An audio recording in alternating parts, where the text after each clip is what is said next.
बिहार नगर के पूरे राष्ट्र के शान हस्ताक्षर डॉक्टर संजय पंकज जी है। मैं चाहता हूं एक अच्छी तालीम, एक रचनात्मक तालीम दें। संजय भैया एक कार्यक्रम में सीतामढ़ी थे और उसी कार्यक्रम से सुदामा न्यूज की विशेष आग्रह पर इस कार्यक्रम में आप हैं। अभी आप गणेश सर को सुन रहे थे और जीवन की बात वो गणित से कर रहे थे। जीवन क्या है? गणित है। निश्चित रूप से अगर आप जी रहे हैं, अपनी कोई परिभाषा गढ़िए।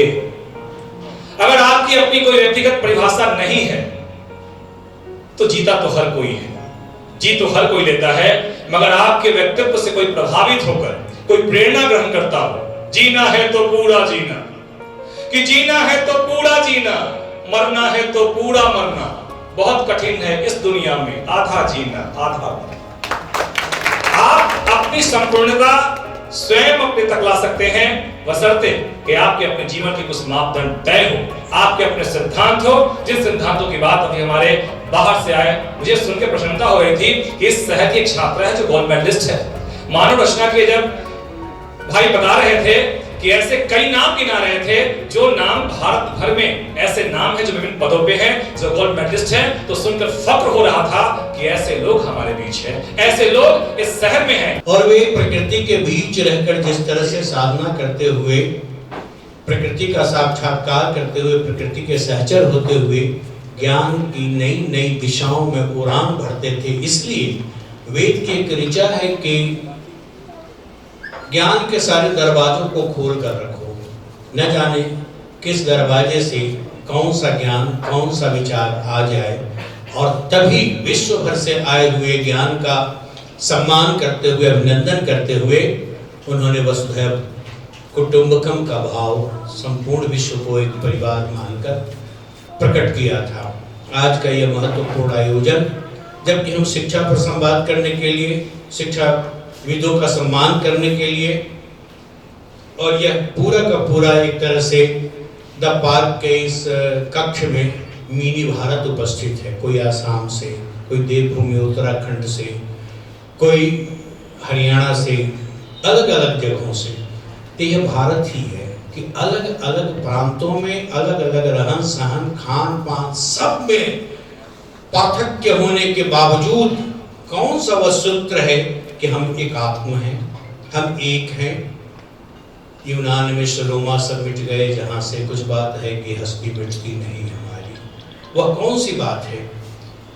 संभव है कि हम यहाँ जाएं और उत्तराखंड के लोग जब अपनी मातृभाषा में बात करें तो समझने में दिक्कत हो सकती है, लेकिन अभिव्यक्ति में और भाव में कोई फर्क इसलिए नहीं पड़ेगा कि देवात्मा हिमालय की गोद में रहते हुए।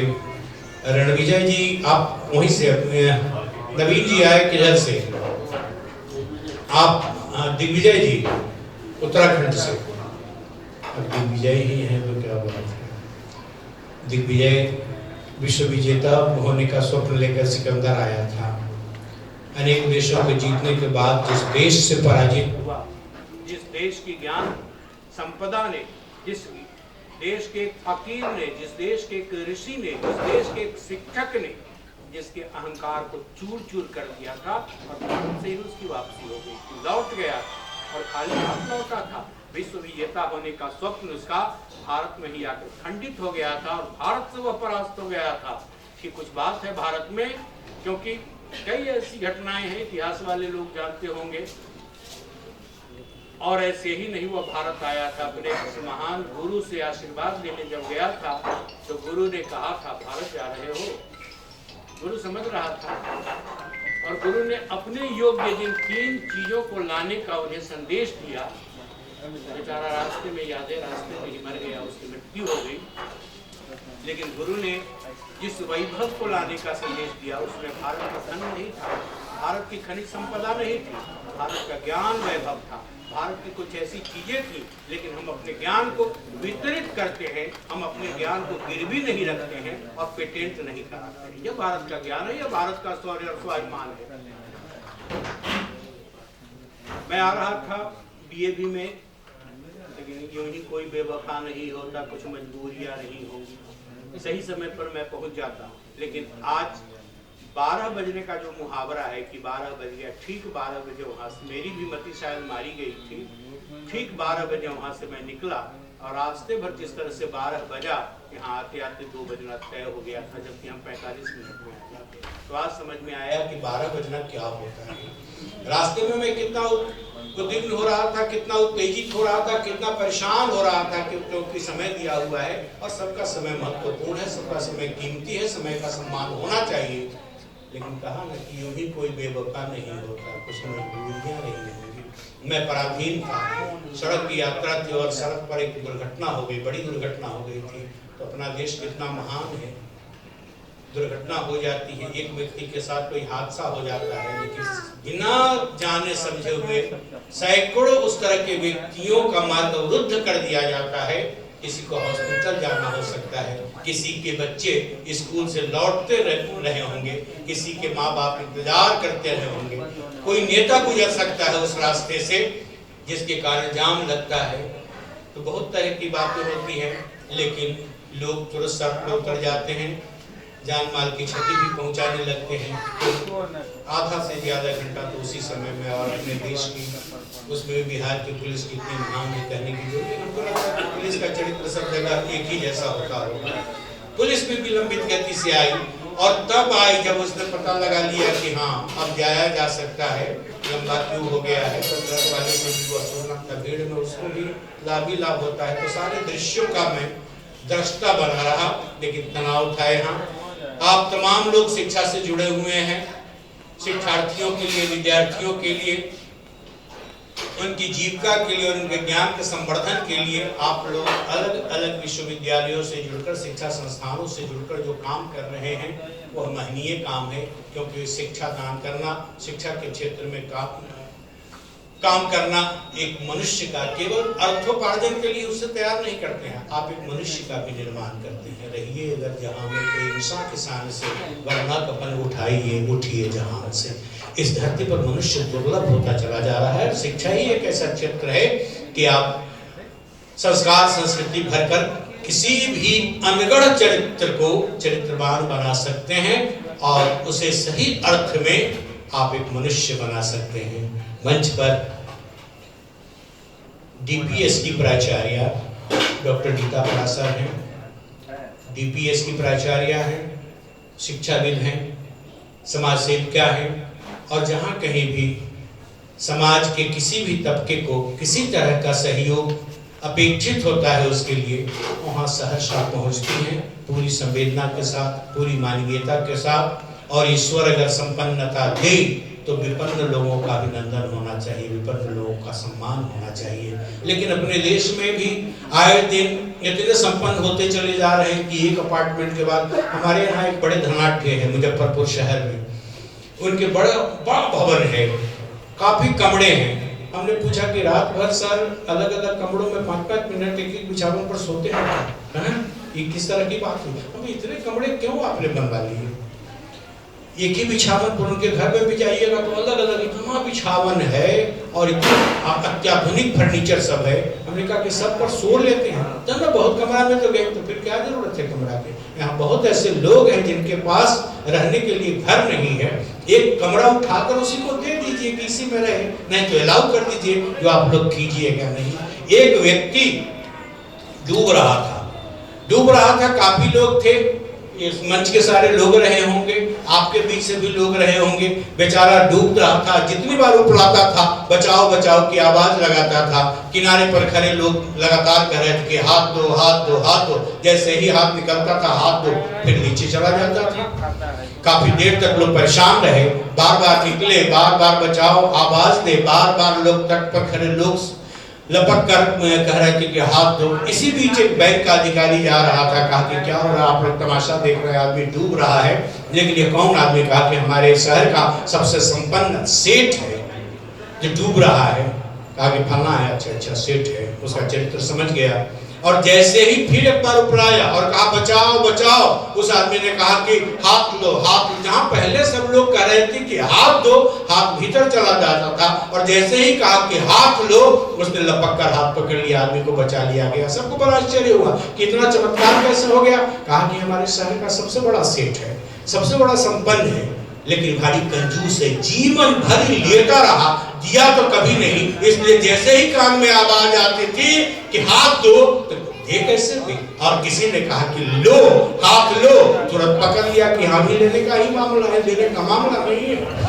तो लेकिन आप लोग शिक्षा उलीच रहे हैं, गार्जियन को, अभिभावक को निश्चिंत कर रहे हैं। और यह काम जिस युवा पत्रकार ने, हमको लगता है कि इसमें सबसे लंबा वही होगा, प्रभास कहाँ है? अरे इतना लंबा है लेकिन दुबला है ना, इसलिए बहुत देर से दिखता है।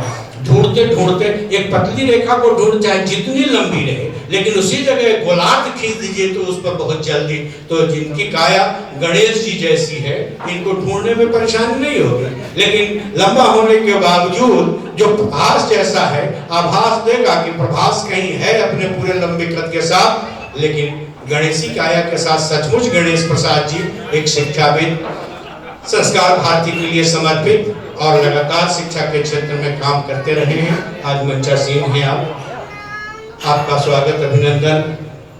दृष्टि शैक्षणिक संस्था है और न जाने कितने छात्रों को उचित स्थान तक पहुंचा दिया है अपनी शैक्षणिक दृष्टि से। यहाँ दृष्टि ही नाम है, तो आप दृष्टि दे रहे हैं, दृष्टि दे रहे हैं शिक्षा की, दृष्टि दे रहे हैं नौकरी की, दृष्टि दे रहे हैं सरकारी अनेक अलग अलग महत्वों की सेवा करने की, और अंततः मनुष्य की दृष्टि दे रहे हैं। राजीव कुमार जी और सुदामा न्यूज के संरक्षक सर्वे सर्वा श्री शिवशंकर चौधरी जी, प्रभास है ही, और संचालन जो कर रहा है स्वयं शिक्षाविद है, लेखक है, धारदार धुआंधार, जब बोलने लगता है तो लगता है कि हुंडरू जलप्रपात लगातार छा रहा है। उससे भी आगे आगे चले जाइए तो कभी कभी आंख मूंद लीजिएगा तो लगेगा कि कौन है, न्यागरा या क्या है ना, उसकी तरह। तो धारा प्रवाह बोलता है, लेकिन शैक्षणिक क्षेत्र में सेवा करने के लिए जिस पैसेंजर गाड़ी से लगातार जाता रहा अपने कर्म क्षेत्र पर, उसी गाड़ी के नंबर पर इसने एक कृति का सृजन कर दिया। और वह कृति कितना नंबर है?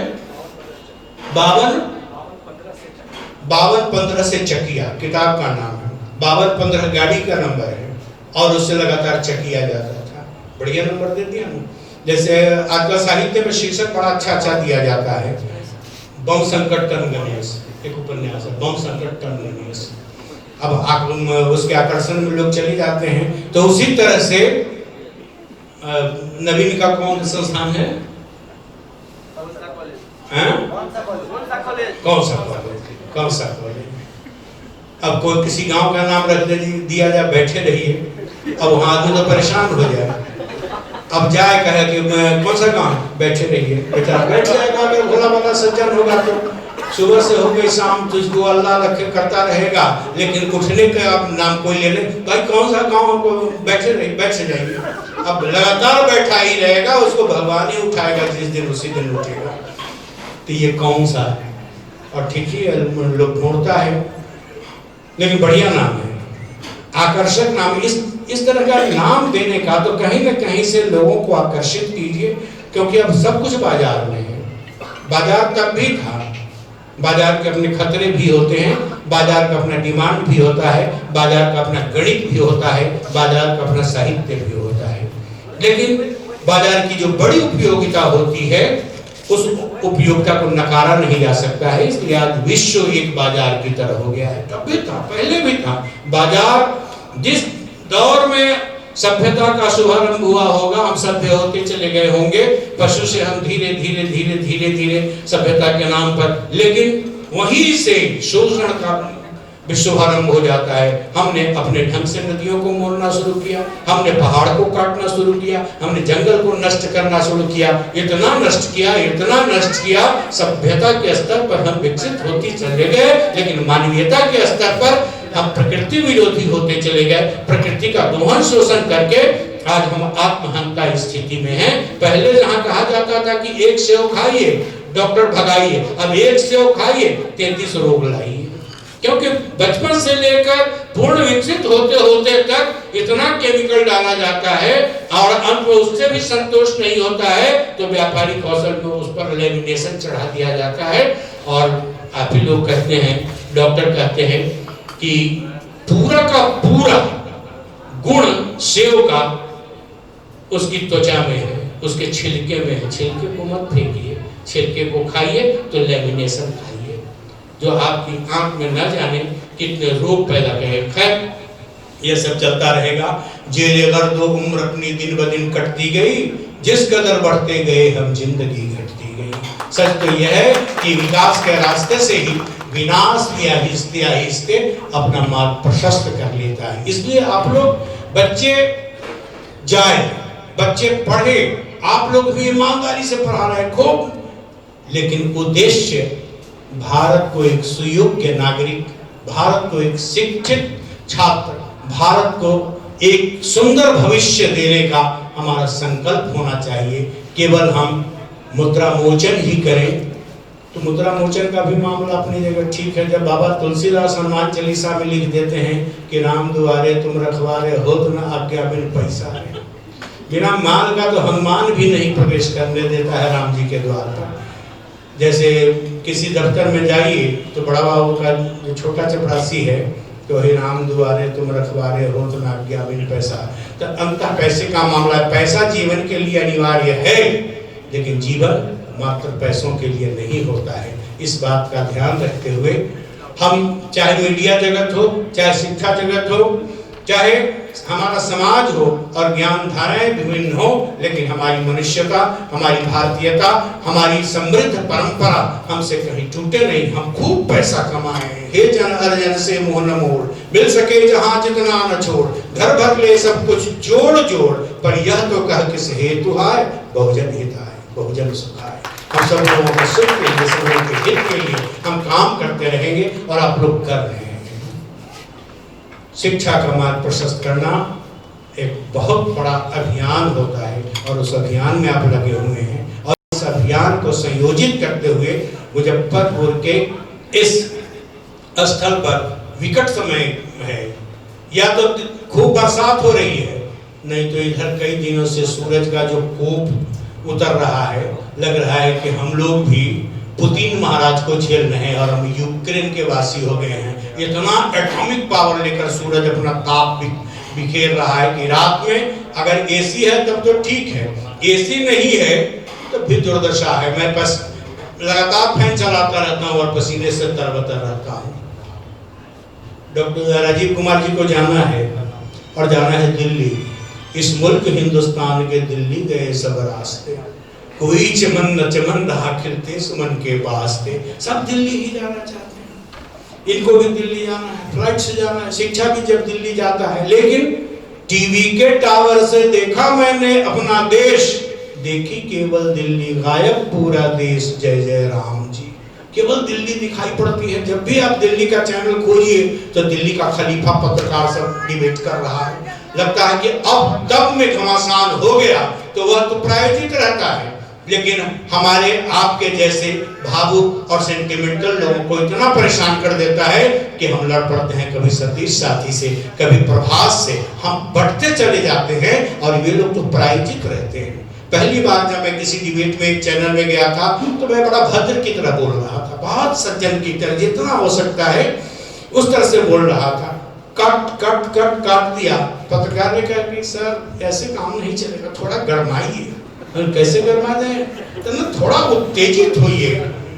स्वर तो आप बोल्ट निकाल सकते हैं, हम निकाल तो सकते हैं, नहीं लगे कि बगल वाले पर अब आप सवार हो गए, मारपीट जैसा दृश्य होना चाहिए। हम जूता उता सब निकाल देना कि चला नहीं, उतना नहीं करना, उतनी शालीनता। हम तो पूरी शालीनता बचाए हुए हैं कि थोड़ी शालीनता खंडित कीजिए, थोड़ी पहलवानी शुरू हो जाइए, बगल वाले को प्यार से गाल सहलाकर गाल पर तमाचा दीजिए। तो ये कैसा है? हमको अधवेशर बना देना चाहते हैं, न पूर्ण मनुष्य न पूर्ण स्त्री, छक्का बना दीजिएगा क्या कि इसी तरह का दृश्य घटित कराते रहे। लेकिन कह रहा कि सर ऐसा ही चलता है, नहीं तो हमारा जो सीईओ है ना वो आपका चेक नहीं बनाएगा। हम कहने चेक बनाएगा, जबकि आप लोगों ने प्रायोजित कर लिया है, हम तय हैं, हम आधे घंटे तक हम पूरा अपना ज्ञान बखाड़ेंगे। बगल वाले से उनसे 4 आदमी बैठा हुआ था, 4 में 3 तो बड़ा धुरंधर था, पुराना खलीफा था और अलग अलग पार्टी का था। एक वामपंथ का था, एक भाजपा का था, एक बेचारा कांग्रेसिया था। तो तीनों का चरित्र इन दिनों अलग अलग है, अलग अलग है। एक सत्ता में है, एक बेचारा विफल हो रहा लगातार पप्पू के चक्कर में, एक बेचारा वामपंथ है। कन्हैया जी जोर जोर से आए ही और हवा हवाई हो गए। तो तीनों का स्वर अलग अलग था। उसमें बेचारा एक साहित्यकार पड़ा हुआ था, परे राम आगे का तो राम जी पड़े हुए थे उन 3 पहलवानों के चक्कर में। हमारे पूर्वज हरिशंकर परसाई ने एक बार लिख दिया था कि भारत में 3 तरह के जन पाए जाते हैं, सज्जन, दुर्जन, कांग्रेस जन। उस समय कांग्रेस सरकार में थी। पत्रकारों ने पूछा, आप जैसे विद्वानों ने पूछा कि प्रसाद जी क्या बोल रहे हैं?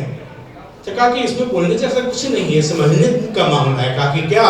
तो सज्जन समझ रहे हैं? तो हाँ बिल्कुल, अच्छा आदमी। दुर्जन समझ रहे हैं? हाँ। एक कांग्रेस से समझ ही में नहीं आएगा कि सज्जन है कि दुर्जन है। ये बड़ा विकट प्राणी होता है। तो अब तो राजनीतिक, आप राजनीति के बारे में, किसी भी पार्टी के नेता के बारे में कोई अनुमान नहीं लगा सकते हैं। आपका संपूर्ण अनुमान ब्रह्मा विष्णु महेश भी आ जाए ना, उनके परदादे में उतर जाए, तो नेता के चरित्र को नहीं जान समझ सकते हैं। एक बार एक व्यक्ति को जोरदार हार्ट अटैक हुआ। अब वो पहुंचा सबसे बड़े हॉस्पिटल में, तमाम हृदय रोग विशेषज्ञ थे, लग गए। अब मामला ईसीजी वीसीजी जितनी मशीन थे, बड़ा आदमी था उस क्षेत्र का सब, लेकिन कुछ समझ में नहीं आया। सिम्टम पूरा हार्ट अटैक का था। डॉक्टर बराव, उसका जो सबसे बड़ा सर्जन था, कहा कि ये पहली बार देख रहा हूँ, मामला पूरा हार्ट अटैक का है, लेकिन इस व्यक्ति को हार्ट है ही नहीं। कहा कि ऐसा कैसे हो सकता है? जब हार्ट अटैक का मामला है तो हार्ट कैसे नहीं होगा? कहा कि भाई बड़ा मुश्किल है। कहा कि आदमी क्या करता था? तो हमारे क्षेत्र के बड़े नेता हैं, विधायक भी रहे हुए हैं, उसका भी पेंशन उठाते हैं, एमपी हुए उसका भी पेंशन उठाते हैं, और मंत्री हुए उसका भी पेंशन उठाते हैं। उससे पहले प्रोफेसर थे, उसका महाराज 4 पेंशन है, तब फिर टेंशन में ये हार्ट अटैक काहे हो गया? पूरे अपने कर्मचारियों को लगा दिया कि एक एक अंग की पड़ताल करो। ऐसा कैसे हो सकता है? हो सकता है कि कभी कभी कुदरत से भी कुछ गड़बड़ी हो सकती है। हार्ट बाईं तरफ न देकर दाहिनी तरफ रख दिया होगा, आगे नहीं रखकर कमर के पास चिपका दिया होगा। क्या पूरा ढूंढ लिया गया, मशीन में ब्लॉक, निकले ही नहीं हार्ट। अंत में बेचारा स्वीपर अपनी औकात के अनुसार पांव के पास था, अचानक तलवा के पास, अंगूठे के पास धड़कता हुआ कुछ पकड़ में आया। कहा कि सर पकड़ा गया। अब सब उधर ही भागा, जैसे किसी कुएं में कोई चीज डाल दीजिए और उसमें ढेरों अगर मेढक है तो बेचारा मेढक एक बार में दौड़ता है, तो सारे बड़े बड़े हृदय रोग विशेषज्ञ उधर दौड़े स्वीपर की बात पर, मशीन उधर फोकस। कहा कि हाँ हार्ट तो यही है, लेकिन पहली बार देखा कि तलवे में हार्ट है। कहा कि इसीलिए है कि हमारे क्षेत्र का नेता है। नेता का दिल सही जगह पर नहीं होता है, लेकिन शिक्षाविदों का दिल जब भी होगा, कुदरत की गड़बड़ी भी हो तो सही जगह पर हो जाएगा, और उसका दिल धड़कता है तो उसमें पीढ़ियों का निर्माण धड़कता है, उसमें भविष्य देश का एक विश्व मानक बनाने की जो जिद होती है उसकी धड़कन होती है। इसलिए ईश्वर खुदा गॉड आपकी उस धड़कन को महफूज रखे, सुरक्षित रखे, और उसी धड़कन के साथ सुखद सुंदर विश्व गुरु होते हुए देश को और मजबूत करने के लिए आप अपने विद्यार्थियों को, आप शिक्षार्थियों को यथोपार्जन भी करेंगे, लेकिन अपनी मेधा, अपनी प्रतिभा से चाहे जिस क्षेत्र में जाए, जिस उपक्रम पर जाए, वहां जाकर पूरी मानवीयता के साथ, संवेदनशीलता के साथ वे काम करें। इस तरह के शिक्षार्थी को, इस तरह के भविष्य का निर्माण आप कर रहे हैं। आपका बहुत बहुत स्वागत है, अभिनंदन है सुदामा न्यूज की पूरी टीम को। और यह पूरी टीम इन दिनों केवल मुजफ्फरपुर में ही नहीं, मुजफ्फरपुर से बाहर भी, और अब तो सुदामा न्यूज का इतना प्रसार हो रहा है। अब जब भी देखेंगे ना सुदामा न्यूज को, एक बड़ा दुबला पतला लड़का उधर खड़ा है, ईशान, जिशान, देखने में छोटा लगे, कितना भद्र की तरह लग रहा है, कितना सज्जन लग रहा है, लेकिन परेशान हो जाता है यहाँ का प्रशासन जब उससे रंगारंग प्रश्न करना शुरू कर देता है। तब नेताजी बेचारे उखड़ पड़ते हैं, जब उनकी कलई खोलने लगता है तो पत्रकार को शार्प होना चाहिए, क्योंकि आप दबी कुचली संघर्षशील जनता की आवाज हैं। इसीलिए आप समाज के विकास के, देश के विकास के चौथे स्तंभ के रूप में सम्मानित होते हैं। और जिसान इस भूमिका में है। तो यह और जिसान को तैयार किया, जिसान को जो प्लेटफॉर्म दिया है वह सुदामा न्यूज है। और सुदामा न्यूज को बार बार देखा जाता है कि केवल यह समाचार नहीं परोसता है, यह व्यूज परोसता है, यह एक दृष्टि भी आलोकित प्रक्षेपित करता है। तो इसलिए इसके संकल्पक, इसके व्यवस्थापक प्रभास को बहुत बहुत शुभकामना।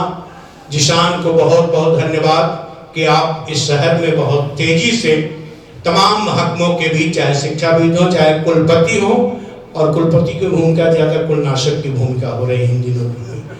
सब कुछ है विश्वविद्यालयों में, शिक्षा ही नहीं है। जैसे दिल्ली में दिल्ली है लेकिन दिल्ली ही नहीं है।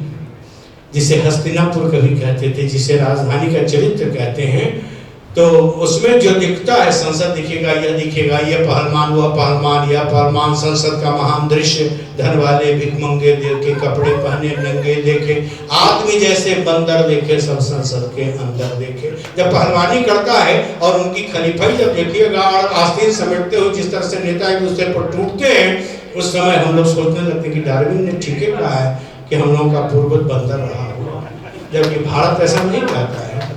तो उन लोगों के दृश्य से हम लोग सोचने के लिए विवश हो जाते हैं, क्योंकि बंदर के ही कुनबे में उस तरह का झगड़ा झंझट होता है। लेकिन आप लोग उस तरह के मनुष्य का निर्माण न करके आप शिक्षार्थियों का निर्माण कर रहे हैं, भविष्य का निर्माण कर रहे हैं। और एक भी मनुष्य अगर आपने सही अर्थ में बना दिया, वही मनुष्य पर्याप्त है।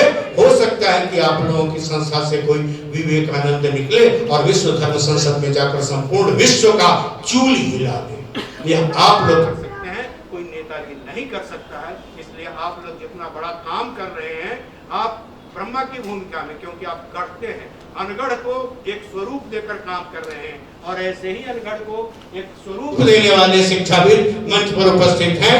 और उन शिक्षितों को आप अलग अलग क्षेत्रों के लिए प्रवीण करने का काम करें। कोई इंजीनियर, कोई मैनेजमेंट, कहाँ सब जाए, और ऐसे लोगों की जरूरत है। इसलिए आपके महनीय कार्य का बहुत बहुत अभिनंदन, बहुत बहुत स्वागत। लेकिन हरे बहुत चेहरे देवभूमि से आए हुए मंद मंद मुस्कुरा रहे, आसाम वाले भी मुस्कुरा रहे हैं, नवीन जी भी जो मुस्कुराता हुआ चेहरा ना दिखे ना, समझ लीजिएगा कि मुजफ्फरपुर का चेहरा है। क्योंकि मुजफ्फरपुर इन दिनों जो नारकीय स्थिति में स्मार्ट सिटी के नाम पर घर से बहुत प्रसन्न होकर निकलिए, लेकिन रास्ते में महान महान राक्षसों का, वो राक्षस खुदा हुआ नाला है, टूटी हुई सड़कें हैं, निकला हुआ छड़ है, वह जो अभिनंदन करेगा कौन कहाँ से चुभ जाएगा। और फिर मुजफ्फरपुर की जो महान ट्रैफिक व्यवस्था है और ट्रैफिक संभालती हुई तो रियल पुलिस जो दिख जाती है, क्या ग्रेटनेस है यहाँ। उस ग्रेटनेस को देखकर आपका ग्रेटनेस है हवा के रूप में तब्दील हो जाएगा। और आपका चेहरा, घर से प्रफुल्लित चेहरा जो निकला था, बधाई गाने वाला चेहरा, लगेगा कि मुजफ्फरपुर की सड़क के आने के बाद कंडोलेंसी हो गया, मुझे पिताजी नहीं रहे, इस तरह का चेहरा हो जाए। तो ये जो चेहरा लटका हुआ देखिए, समझ जाइए कि बड़ा पीड़ित है। और मुजफ्फरपुर 1.5 दशकों से मुजफ्फरपुर स्मार्ट सिटी के लॉलीपॉप पर इतना प्रसन्न है। अब इन लोगों के पास तो बड़ी बड़ी गाड़ियां हैं, अब तो इतनी अच्छी गाड़ी आ गई है कि बड़ा हिचकोला भी खा जाता है, लेकिन पैसेंजर को कुछ नहीं होने देता। सारा दर्द, सारा कष्ट बेचारी गाड़ी स्वयं पर झेल लेती है, लेकिन कभी भी डॉक्टर रीता पारसर को परेशान। लेकिन जो पांव पैदल सड़क पर चलते हैं, कब साला ईंट का एक टुकड़ा निकला हुआ आपके पांव का चुंबन करे और औंधे मुंह सड़क पर सुला दे दंडवत की मुद्रा में। ऐसे कई पीड़ित लोग हैं। कोई पैदल चलेगा, कोई साइकिल से चलेगा, हम लोग तो एक टूटी गाड़ी पर चलते हैं। कब कहाँ कोई कील पंचर कर दे और ढूंढते रहिए बेचारे पंचर बनाने वाले को।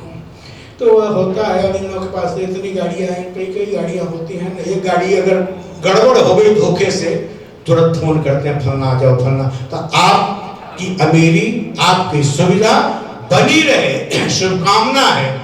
लेकिन थोड़ा थोड़ा आप लोग बांटते रहिए अपनी सुविधा को, जो इस देश में तमाम अशिक्षित, गरीब, अभावग्रस्त लोग असुविधा को झेल रहे हैं, असमय रोग ग्रसित हो रहे हैं, तो आपका वैभव, आपकी सुविधा थोड़ी उनके, हम लोग गाड़ी में बैठकर एसी का सुख नहीं ले सकते हैं, लेकिन आपको रिसीव करने के क्रम में तट जो खुलता है उसी से एसी का ठंडा झोंका आ जाता है, उसी से तृप्त हो जाते हैं।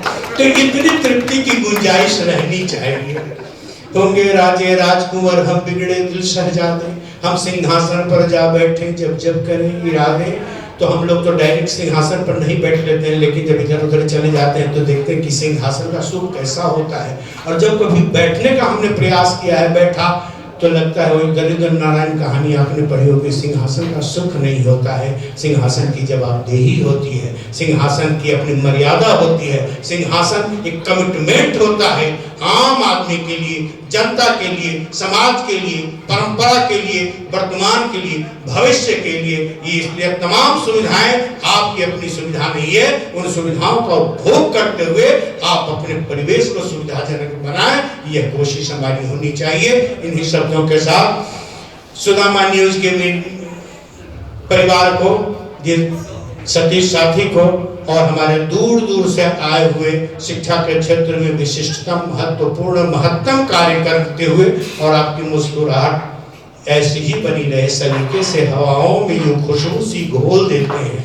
अब भी कुछ लोग हैं जो मुश्किलों में मीठा बोल देते हैं, वरना किसी से पूछिए कि भाई साहब कल्याणी जाना है, तो लगेगा कि जैसे सब पूरा खानदान इस समय टेब हो गया है। कभी जाना है तो जाइए ना, हम क्या कर सकते हैं, भाई साहब जाना है किस रास्ते से, हमें पर मिले हुए ऐसा उठपटांग, हर आदमी उठपटांग जवाब देगा। कोई माने एक शब्द में कह दे सकता है कि दाएं से जाइए, दाहिने से, लेकिन पूरी अपनी खींच बेचारे उस भटके हुए आदमी पर ही उतार देता है। एक हमारे यहाँ डॉक्टर साहब थे और कभी हंसते नहीं थे, पता नहीं किसी कभी हंसा भी होगा या नहीं हंसा, कितने पीड़ित थे। तो रोग लेकर जाता था कोई, तो और रोगी होकर ही वापस लौटता था, क्योंकि मुस्कुराते ही नहीं थे। हाँ समझ गए, बात का नाम तक बिगड़ जाते थे। तो जो खूबसूरत चेहरा, जो इस खार मिजाजी में फूलों की तरह खिलना, 100 बार गिले करना, एक बार गले मिलना, गले गले मिलकर देखिए, और समाज का निर्माण, भविष्य का निर्माण उसी भाव के साथ आप लोग करते रहिए। इन्हीं शब्दों के साथ बहुत बहुत शुभकामनाएं। बहुत बहुत धन्यवाद भैया। आप सुन रहे थे डॉक्टर संजय पंकज जी को, सज्जन, दुर्जन और कांग्रेस जन। कितना शानदार व्यंग, और उसमें भी जो बातें उन्होंने बहुत दूर तक गहरी बातें कह दी कि नेताओं का दिल सही जगह नहीं होता। नेताओं ने आइए मैं जोड़ता हूं उसके आगे की पंक्ति कि नेताओं ने गांधी की कसम तक बेची, नेताओं ने गांधी की कसम तक बेची, कवियों ने निराला की कलम तक बेची। मत पूछ इस देश ने क्या क्या बेचा, लोगों ने तो आंखों की शर्म तक बेची।